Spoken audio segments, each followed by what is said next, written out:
திருக்குறள் பொருள் விளக்கம். 76 பொருள் செயல் வகை. செல்வம் சேர்த்தல். சரிங்களா?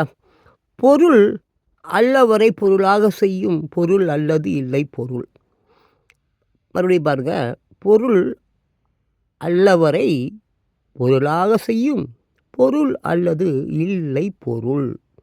அதாவது பொருளாக மதிக்காதவரையும் மதிக்கும்படி செய்யக்கூடிய பொருளை போன்றது வேறொன்றும் இல்லையாங்க. அதாவது ஒரு பொருளை நம்ம மதிக்காத வரையும் மதிக்கும்படி செய்யக்கூடிய பொருளை போன்றது மதிக்கக்கூடிய ஒரு பொருள். இப்போ எல்லா பொருளையும் எல்லோரும் மதிக்க செய்கிறோம். அதே நேரத்தில் அது மதிக்கும்படி செய்யக்கூடிய ஒரு பொருளை போன்றது வேறு எதுவும் இல்லை. வேறு எதுவும் மதிக்கக்கூடிய ஆமாம் காகிதமாக இருந்தாலும் பணத்தை மதிக்கிறோம்ல, அது போல் தான் போல் இருக்குது. என்னமோ என்ன கருமமோ. சரி, அதை விடுங்க.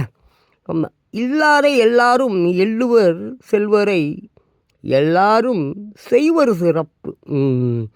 இல்லாரை எல்லாரும் எள்ளுவர் செல்வரை எல்லாரும் செய்வர் சிறப்பு.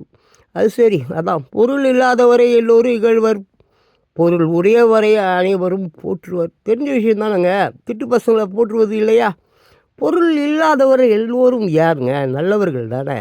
எப்போ ஒருத்தன் குறிப்பிட்ட அளவுக்கு மேலே சொத்து சோகம் அது இது என்னென்னமோ வச்சுன்னுக்கிறானோ அவன் அவ்வளோதானே எல்லோரும் போட்டுறான். திருட்டு பிள்ளால் தானுங்க இந்த உலகம் போயின்னுக்குது. சரி, பொருள் என்னும் பொய்யா விலகம் இருள் அறுக்கும் எண்ணிய தேயத்து சென்று. ஆமாம். பொருள் எனும் பொய்யா விலகம் இருள் அறுக்கும் எண்ணிய தேயத்து சென்று.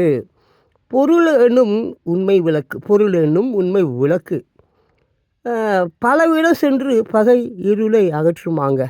அதாங்க இந்த பொருள் என்னும் உண்மை விளக்காங்க. உண்மை விளக்கு பலவிடம் சென்று இருளையெல்லாம் அகற்றும் என்பது போல் இங்கே குறிப்பிடப்பட்டிருக்கிறது. சரி, இதோடு நிறுத்திப்போம்.